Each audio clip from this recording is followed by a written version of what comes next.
les alliés de Corneille Nangaa ont fini par se méfier de lui. On parle que le Rwanda l'a lâché. Est-ce que tu peux nous expliquer un peu pourquoi et qu'est-ce qu'il redoute exactement par rapport à Corneille Nangaa?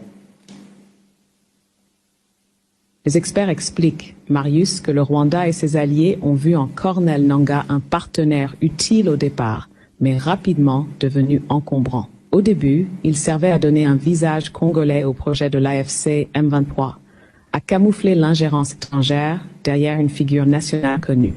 Mais très vite, le rapport montre que Nangaa a commencé à afficher des ambitions personnelles. Il a parlé publiquement de son objectif de changer le pouvoir à Kinshasa par la force, ce qui allait bien au-delà de ce que le Rwanda cherchait. Kigali voulait un contrôle de l'Est, un levier sur Kinshasa, mais pas forcément un aventurier qui risquait d'attirer trop l'attention ou de provoquer des réactions incontrôlées. Les experts disent aussi que ces initiatives économiques, comme la tentative de créer une banque centrale, ont été vues comme des prises d'initiative mal maîtrisées qui pouvaient compliquer le jeu du Rwanda plutôt que le servir. En résumé, ils redoutaient que Nangaa échappe à leur contrôle, se transforme en électron libre et finissent par gêner plus qu'ils ne servent leur stratégie. Alors maintenant qu'ils ont vu ça de Corneille Nangaa, quelle pourrait être la suite de cette collaboration entre Corneille Nangaa et le Rwanda qui sont censés le soutenir? Donc quel rôle il va jouer s'il ne bénéficie plus du soutien du Rwanda? Il va devenir quoi? Le rapport Marius laisse entrevoir que Corneille Nangaa est désormais dans une position très fragile. Sans le soutien actif du Rwanda, il perd ce qui faisait sa force principale, le levier militaire, la protection diplomatique et la crédibilité que son alliance avec Kigali lui offrait au sein de la rébellion.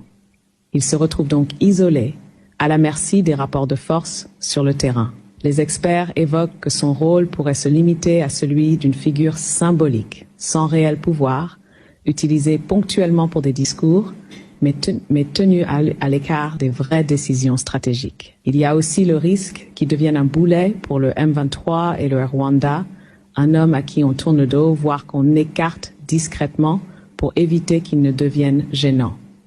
En clair, si Corneille Nangaa ne parvient pas à se reconstruire un soutien solide, il pourrait simplement disparaître des premières lignes et son projet politique avec lui. Et ce soutien solide dont tu parles, où est-ce que Corneille Nangaa pourrait éventuellement trouver ça? Est-ce que c'est avec Joseph Kabila? Est-ce en négociant avec Kinshasa? Où est-ce qu'il peut trouver ce genre de soutien solide au cas où il venait à être lâché par le Rwanda? C'est une très bonne question, Marius, parce qu'elle touche aux options extrêmement limitées qui s'offrent à lui.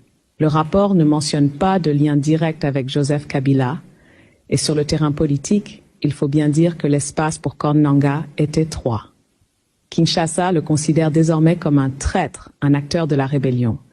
Difficile d'imaginer un retour par la négociation sans conditions très humiliantes ou sans désaveu total du M23. Du côté des anciens réseaux kabylistes, ce serait aussi compliqué. Ils savent que s'associer à Nangaa aujourd'hui, c'est se rapprocher d'un personnage brûlé aux yeux de l'opinion publique et des acteurs internationaux. S'ils cherchent un soutien solide, ce serait peut-être en tentant de se repositionner comme un médiateur autoproclamé ou en essayant de rallier des chefs locaux ou des groupes armés marginaux. Mais ce serait un pari très risqué et peu crédible, car son image est désormais très entachée.